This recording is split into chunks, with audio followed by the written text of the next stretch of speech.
ప్రపంచంలో అన్ని కాల్పుల విరమణ ప్రకటనలు అమెరికా అధ్యక్షుడు డొనాల్డ్ ట్రంప్ మాత్రమే చేస్తారా? గత కొన్ని రోజులుగా చోటు చేసుకున్న పరిణామాలు చూస్తే ఎవరికైనా ఇదే అనుమానం రాక మానదు. పెహల్గాంలో టెర్రరిస్టులు 25 మంది పర్యాటకులను దారుణంగా హతమార్చిన సంగతి తెలిసిందే. దీనికి ప్రతీకారంగా భారత్ పాకిస్తాన్లోని ఉగ్రవాద శిబిరాలపై టార్గెట్గా దాడులు చేసింది. అంతేకాదు వాటిని విజయవంతంగా కూడా పూర్తి చేసింది. భారత్ దాడులకు ప్రతిగా పాకిస్తాన్ కూడా ఇండియాపై దాడులు చేసింది.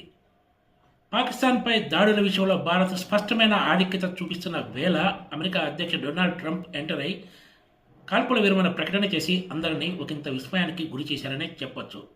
భారత్ పాకిస్తాన్లు కాల్పుల విరమణ ప్రకటన చేయడానికి ముందే అమెరికా అధ్యక్షుడు డొనాల్డ్ ట్రంప్ ప్రకటన చేయడం అప్పట్లో పెద్ద సంచలనంగా మారింది. భారత్లో అధికారంలో ఉన్న మోడీ సర్కార్ను ఇది ఒకంత ఇరకాటంలోకి పడేసిందని చెప్పాలి. దీనిపై అప్పట్లో పెద్ద ఎత్తున విమర్శలు కూడా వెల్లువెత్తాయి.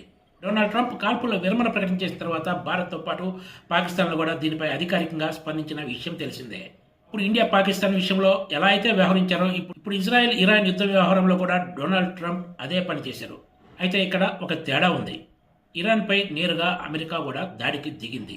భారీ ఎత్తున బాంబులతోటి అణుస్థావరాలను ధ్వంసం చేసిన సంగతి తెలిసిందే. ఇరాన్ ఇజ్రాయెల్ యుద్ధంలో అమెరికా ఇజ్రాయెల్ వైపు నిలబడిన సంగతి తెలిసిందే. సోమవారం రాత్రి ఖతార్, ఇరాక్లోని అమెరికా సైనిక స్థావరాలపై ఇరాన్ దాడులకు దిగింది. అయితే ఇవి ఏమాత్రం ప్రభావం చూపించలేకపోయాయని, ఆయా దేశాల పౌరులకు కూడా వీటి వలన ఎలాంటి నష్టం వాటిల్లేదంటూ డొనాల్డ్ ట్రంప్ ప్రకటించారు. ఇజ్రాయెల్ ఇరాన్ మధ్య యుద్ధం తీవ్ర ఉద్రిక్త స్థితికి చేరిన వేళ గత 12 రోజులుగా సాగుతున్న యుద్ధానికి ముగింపు పడిందని డొనాల్డ్ ట్రంప్ తన సోషల్ మీడియా వేదిక ట్రూత్ ద్వారా వెల్లడించారు. ఈ మేరకు ఆయన పోస్ట్ పెట్టారు.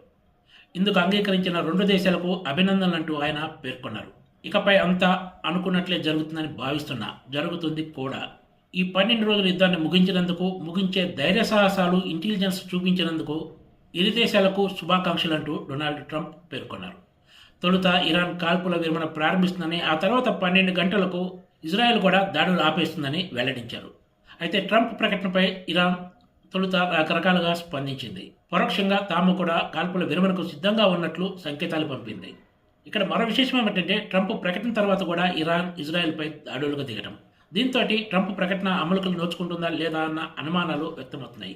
కాకపోతే ఇప్పుడు ఇరాన్ ఇజ్రాయెల్ యుద్ధంలో భారీ ఎత్తున నష్టపోయినందున డొనాల్డ్ ట్రంప్ ప్రకటించినట్లుగా యుద్ధ విరమణ కాస్త అటు ఇటుగా జరిగే అవకాశం లేకపోలేదనే అభిప్రాయం ఎక్కువ మంది వ్యక్తం చేస్తారు. Please subscribe TGT.